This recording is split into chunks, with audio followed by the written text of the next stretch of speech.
Estamos en el episodio 38 y en el séptimo en la saga que hace a la historia de la deuda. En el último habíamos avanzado, habíamos iniciado el tema del Plan Brady. Héctor, ¿cómo termina esta película del Plan Brady? Bueno, ¿qué tal, Santiago? Mira, estrictamente hablando, la película del Plan Brady, como la de la deuda, no terminó. No va a terminar, y a menos que ocurra un hecho extraordinario motivado por algún cambio de la clase política, no va a terminar nunca, porque la trampa de endeudamiento perpetuo está lograda para que el deudor nunca deje de ser deudor. Esto es para tirarte abajo el ánimo a vos y a todos los oyentes para que no tenga la más mínima esperanza de que vamos a salir de esto por un milagro del cielo. Perdón que sea tan crudo, pero es la realidad. Nadie puede esperar. Sí, bueno, puedo ponerme a rezar y esperar que ocurra alguna catástrofe. También puede estar venir un meteorito, etcétera. Pero tal como están las cosas, no se van a revertir. Es más, un poco yo me he detenido mucho en este tema de Menem por lo que decíamos al principio. Su homología, no analogía, su homología. Sabés que la diferencia entre, bueno, a los oyentes, la diferencia entre analogía y homología es, analogía es cuando el parecido se da sobre hechos externos o casuales. Homología es cuando responden a la misma naturaleza. Entonces acá estamos en un problema de homología Menem-Milei. Lo que estamos viendo ahora es una repetición de tono. Estamos, insisto, esta es la versión. Más que procesos análogos, son procesos homólogos. Homólogos, exacto, eso es lo que estoy diciendo. Eso quiere decir que es muy importante tomar nota de esto y hasta grabárselo, porque yo no es que tengo el don de la profecía, pero por lo menos creo dejar con esto una constancia en el momento que ocurren los hechos. A posteriori razonamos cualquier cosa. Lo importante es razonarlo interpretando correctamente el momento. Perdón que hice esta digresión, pero todo viene a cuento de la pregunta que vos me hiciste. ¿Cómo termina esto? En principio el problema de los Brady, que fue un capítulo dentro del endeudamiento, no terminó ni va a terminar. Punto. Si algún día aparece algún hecho nuevo, lo hablaremos, pero hoy por hoy no hay. Ahora, ¿cómo se enmarcó la cuestión de los Brady? Un dato de relevancia. Esto es una especie de mini explicación didáctica. Cuando un país entra en crisis, sus bonos, sus títulos públicos, caen el valor en el mercado. Bajan, y cuando bajan mucho se lo denomina bonos basura. Bonos basura viene de la relación de cotización. Los bonos son un pagaré del Estado. El pagaré del Estado dice 100. Las láminas de los bonos normalmente se emiten por 1000 unidades. 1000 pesos, 1000 dólares, etc. Es más o menos el pagaré típico del Estado, 1000 unidades. Número redondo. El número redondo, pero hay de todos valores, ¿no? Como la Argentina tiene emitido, no sé, entre 150 y 170 bonos diferentes. Cada uno tiene fecha de vencimiento, condiciones, tasa de interés diferentes, jurisdicción, etc. Pero en promedio, digamos así, la deuda actual paga un promedio de un 8% nominal en dólares, lo cual es muy alto a nivel internacional. De intereses. De intereses, porque la tasa de interés promedio internacional está en la mitad. Claro. Esa es la tasa que estamos pagando ahora.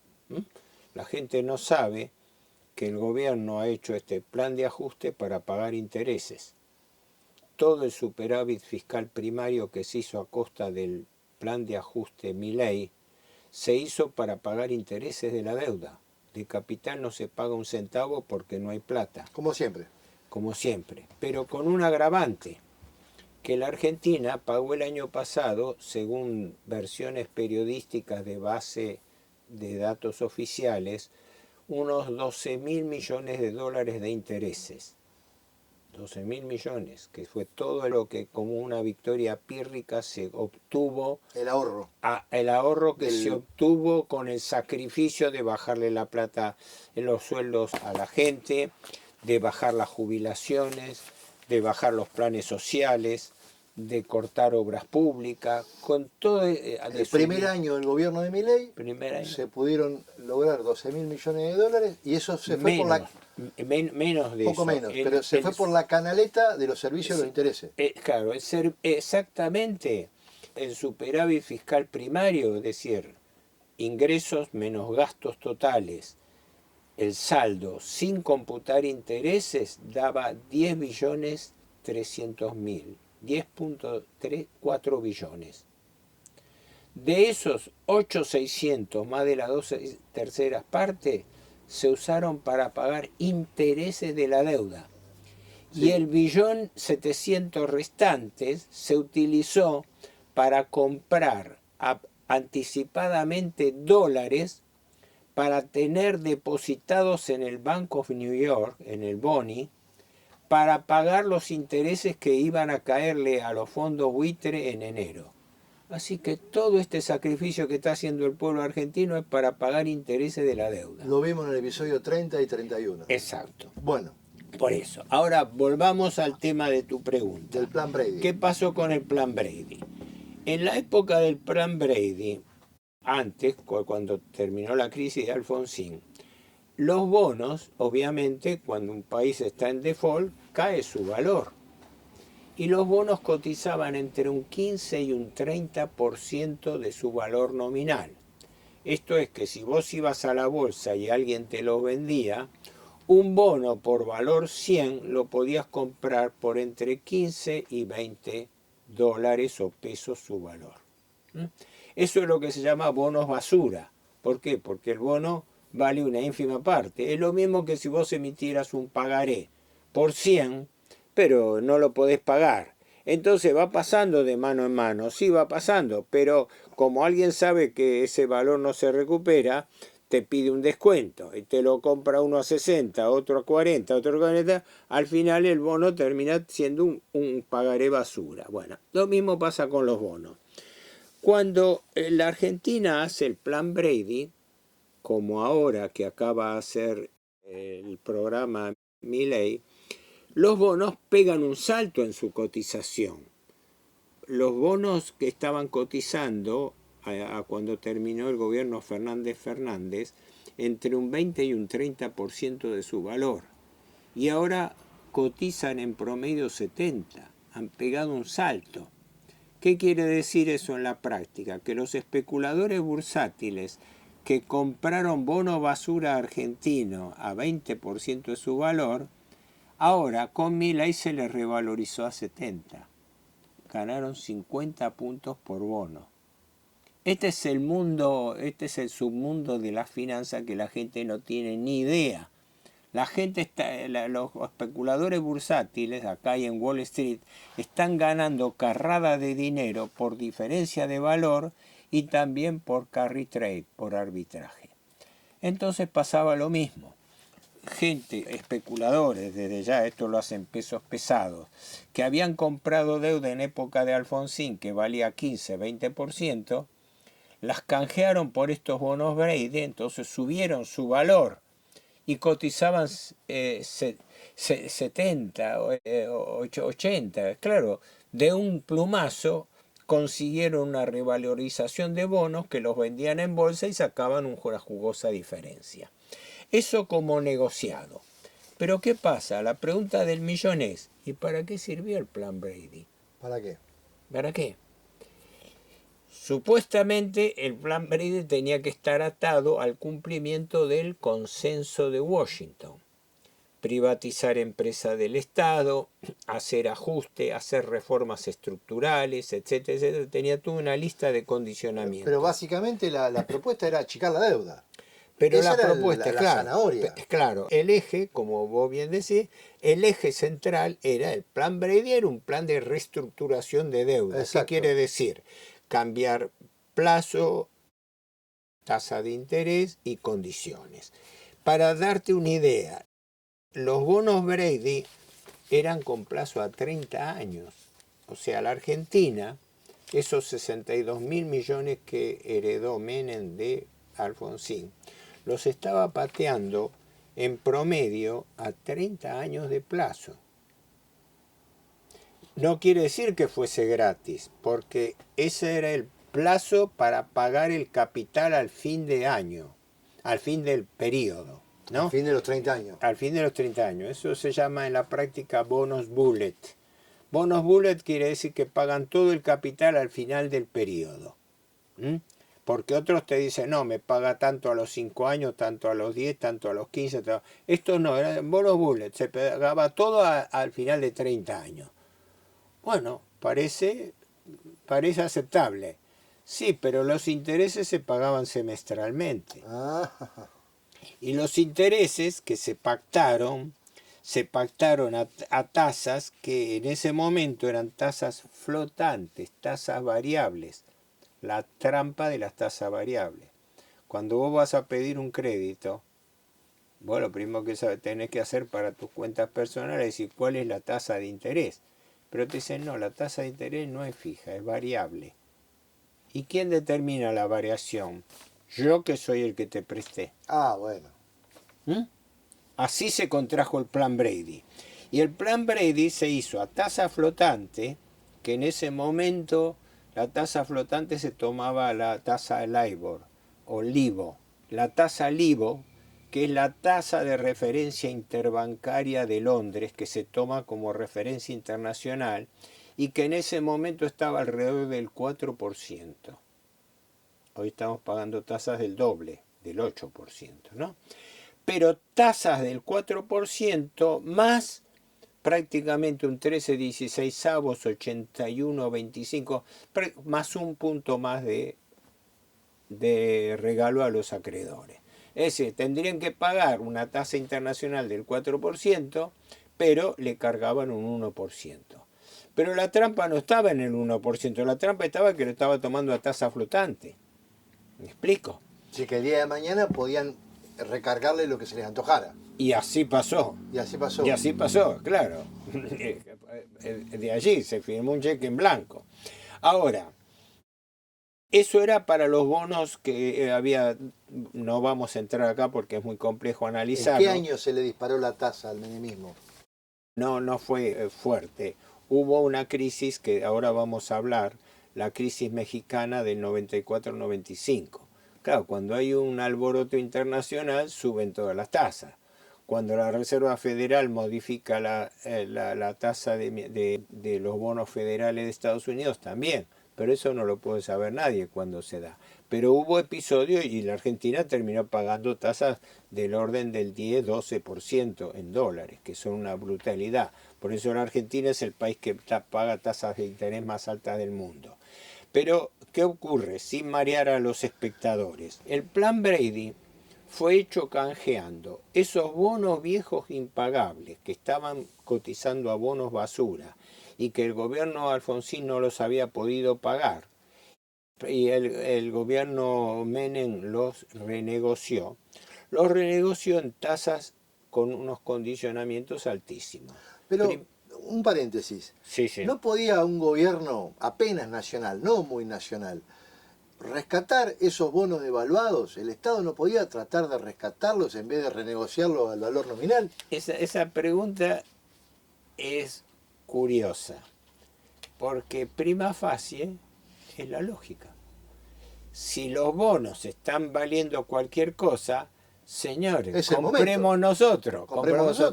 Sí, pero una vez un director del Banco Central dijo una cosa en una conferencia que estaba.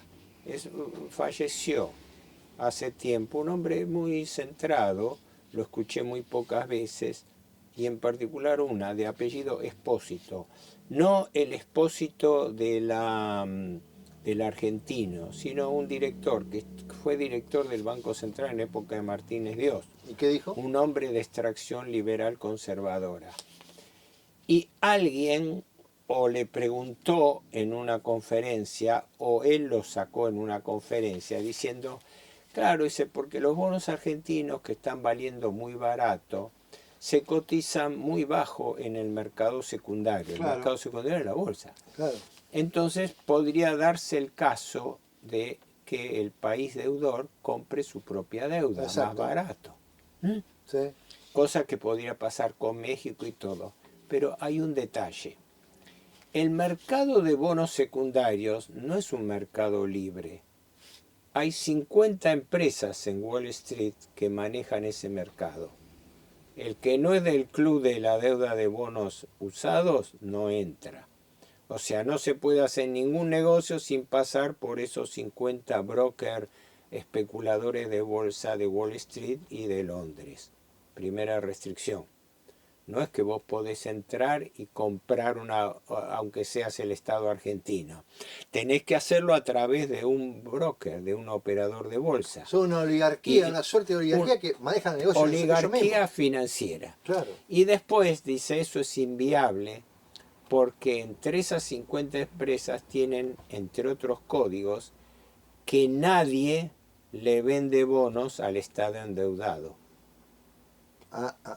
No te los venden. Ah, sí, el bono se cotiza bono basura, pero si el país quiere mandarse, por así decirlo, la viveza de comprar su propio bono, De rescatarlo. le dicen no. ¿Por qué no? Porque por eso el secreto es todo. Por eso la deuda es secreta. Porque estas cosas son especuladores. Ahora, estas cosas no son impersonales. Estas cosas las manejan gente con un nombre y apellido. ¿Me explico? No es que ocurrieron de casualidad. Esa pauta, me acuerdo, ahora me voy a anotar el apellido de este Expósito, que era un hombre, sé que era un hombre discreto, tranquilo, exponía con otro titular, pero esto en época, ojo que este hombre, si no me equivoco, era liberal, un hombre llegado a esos garajes. Después yo, como era lógico, en ese momento era muy joven, me acerqué a hacerle preguntas a él y todo, porque imagínate, yo iba a conferencias y tomaba nota de todo, pero fue uno de los primeros que con toda naturalidad expresó cómo se maneja la bolsa. Es así, punto. No podés opinar nada. Entonces, esa alternativa de que el país compre su propio bono, descartado. ¿Por qué? Porque la oligarquía financiera que controla la deuda pública internacional está coaligada entre sí.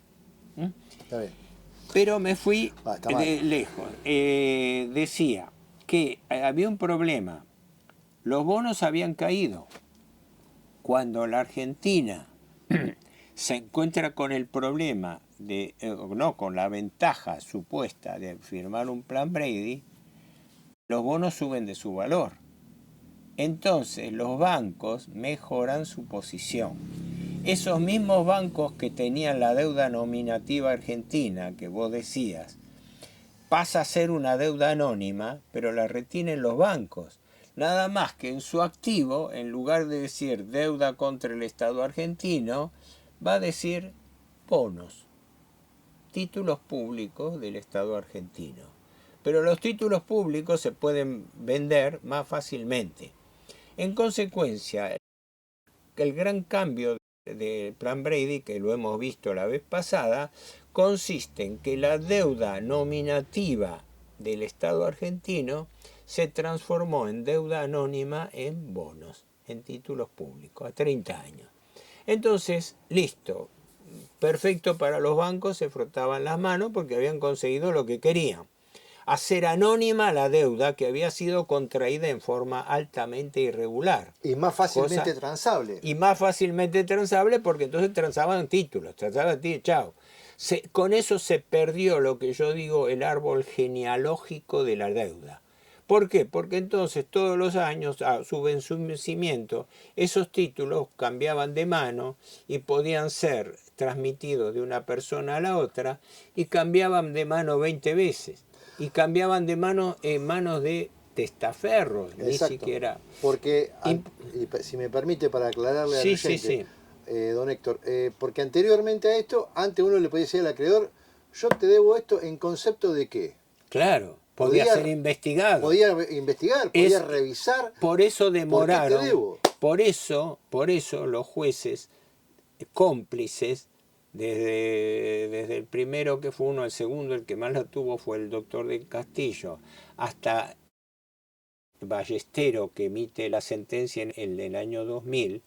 Por eso le dieron largas al asunto y la justicia, cómplice del endeudamiento, demoró 20 años la causa Olmos y cuando se expidió se lavó las manos diciendo sí, hubo delitos, pero los delitos están prescriptos. Y de esto se tiene que ocupar el Congreso porque es una causa política.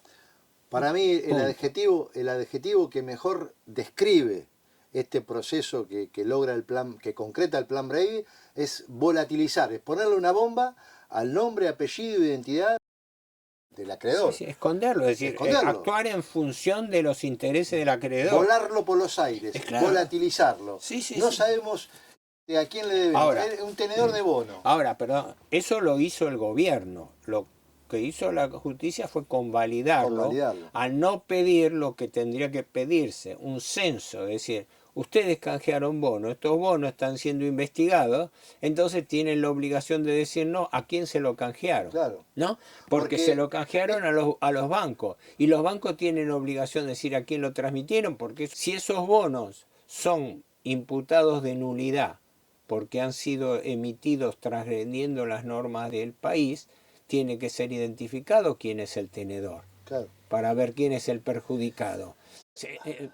Para poner un ejemplo, me acuerdo un ejemplo típico.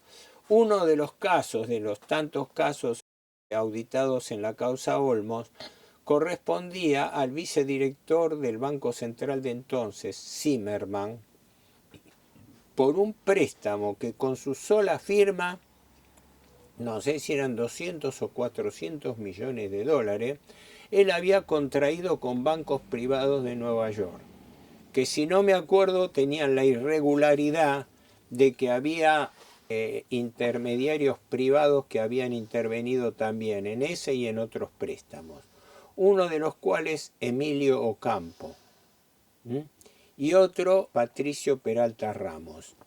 Dije Patricio Peralta Ramos y Emilio Ocampo, que cuando ahora Milei habló de Emilio Ocampo como factor de la dolarización, yo me preguntaba si era el mismo. En la causa Olmos, ambos, Peralta Ramos y Ocampo, aparecen denunciados porque cobraban comisiones por colocar deuda pública argentina siendo banqueros privados, siendo intermediarios privados. ¿Qué quiere decir esto? Vos, Santiago, sos intermediario para colocar deuda argentina en Nueva York. Y te paga una comisión a vos para que coloques deuda. Disparate. Sí, bueno, eso está en la causa Olmos y esa gente ha sido sobreseída. Por eso decía que había cosas que habían quedado pendientes, pero que eran muy importantes del plan Brady. ¿Qué ocurre?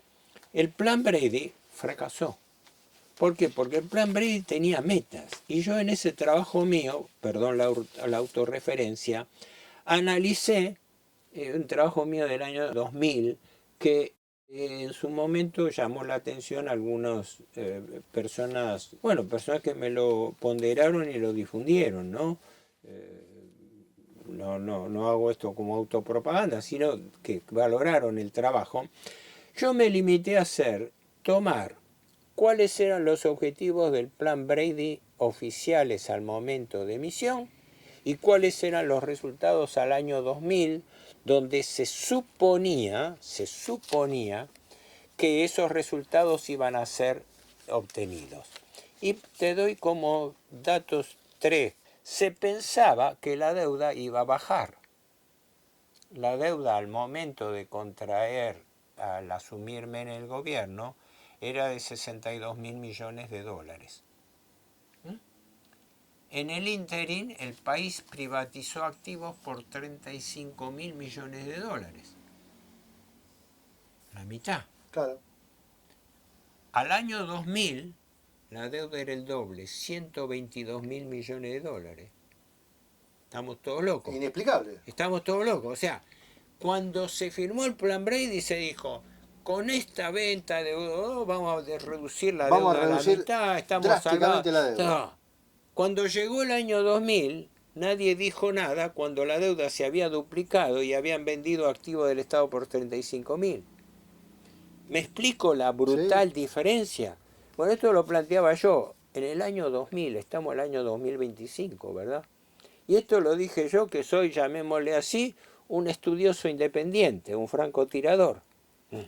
Otra, las proyecciones de la balanza de pagos daban que para el año 2000 la Argentina iba a tener un superávit. Me hace acordar ahora esto de la acumulación de reservas positivas.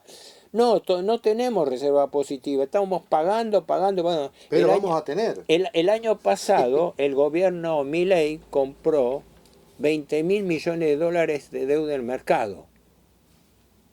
Quiere decir que tenía reservas netas negativas por unos 11.000 y pico millones. Si compró 20.000, ahora tendría que tener positiva, tal como lo pide el Fondo Monetario. No, sigue teniendo la misma deuda, 11.000 millones de reservas negativas. ¿Y qué hizo con los 20.000 millones? Pagó a importadores, pero el grueso lo pagó en intereses de la deuda. En el 2000 pasó lo mismo. Cuando tomaron el plan Brady dijeron, para el año 2000 la Argentina va a tener 5.600 millones de dólares positivos.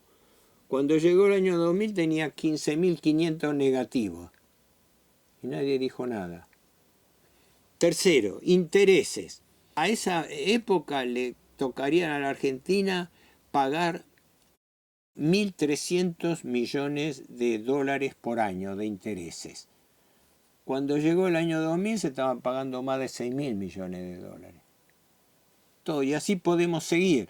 El coeficiente PBI iba a ser del 7.7%. Cuando llegó el año 2000 era más del 40%. Todos los datos del plan Brady fallaron.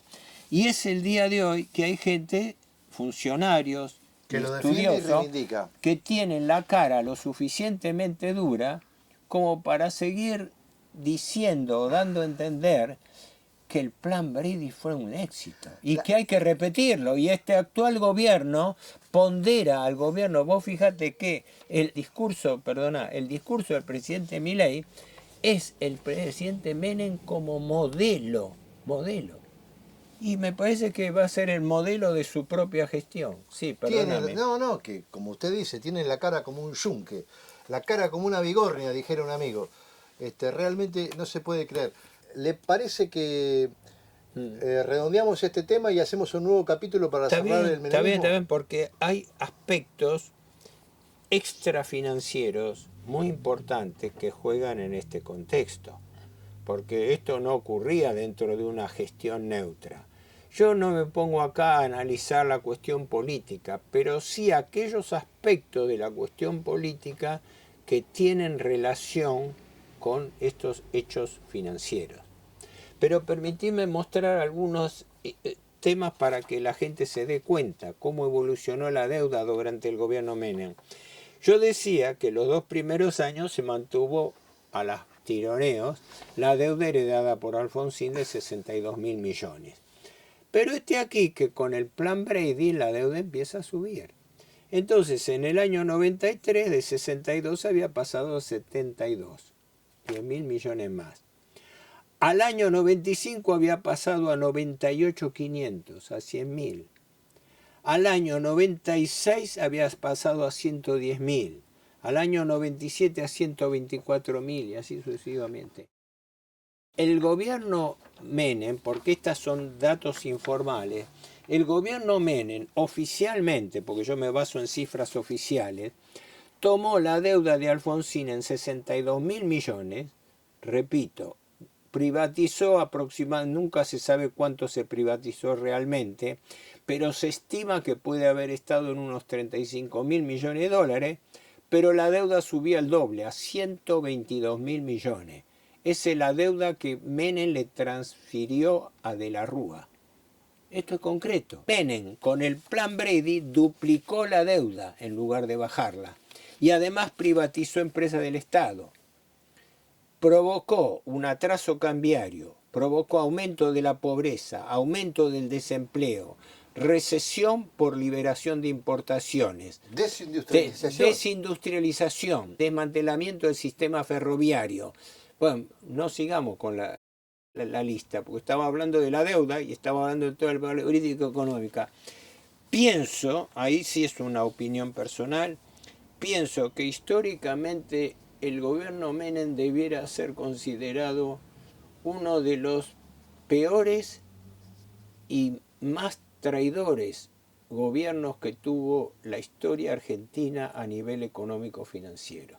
Coincido. Pocos gobiernos, yo no sé si el gobierno Menem le hizo tanto o más daño que el proceso militar de Martínez de Oz al Estado argentino. Y esta es la realidad. Y es más, esta mecánica dio lugar a lo que yo llamo el modelo de endeudamiento perpetuo, que tuvo tres grandes ondadas. La primera onda fue la de Martínez de Oz, porque del proceso militar. La segunda fue la de Menem. Y la tercera fue la tercera ondada liberal que se da entre Macri y Milei. Con la aclaración que los dos gobiernos socialdemócratas que hubo en el intermedio, Alfonsín y el kirchnerismo, el largo periodo de kirchnerismo, no bajaron la deuda, sino que la subieron y la instrumentalizaron. Y convalidaron las deudas y convalidaron la deuda, como el último gobierno kirchnerista que convalidó la deuda de Macri con el fondo, etc. Y ahora sale con toda hipocresía la expresidenta Cristina Kirchner a hablar contra el Fondo Monetario. ¿Cómo el Fondo Monetario? Pero cuando usted estuvo en el gobierno en el año 2022, usted, Delfino o hombre de paja o como quiera llamárselo, Alberto Fernández, y Sergio Massa, que venía del liberalismo, hicieron aprobar por el Congreso una ley que convalidaba el irregular préstamo de Macri. No tiene calificativo, no tiene gollete. Esto no es producto de ninguna equivocación. Esto es producto de una intencionalidad financiera y política y además una muestra de la debilidad, la entrega y la degradación de la clase política a la clase financiera. Por eso Milei habla siempre de la casta sin explicar, porque él da a entender lo que toda la gente cree superficialmente, que estamos hablando de la clase política que está desprestigiada, pero él se cuida muy bien de no hablar nunca de la casta financiera, que es la que manda sobre la casta política, y que le dice lo que tienen que firmar o lo que no tienen que firmar. Bueno, yo no sé si esto ha sido una especie de segunda parte del plan Brady, pero me pareció importante comentarlo. ¿Por qué? Porque si vamos a tener otra charla, vamos a redondear qué pasó y cuál fue el contexto político. Perfecto, Héctor. Cerramos en un próximo capítulo Santiago. La oprobiosa etapa menemista. Está bien, está bien. Nos vemos. Suerte, Santiago, gracias.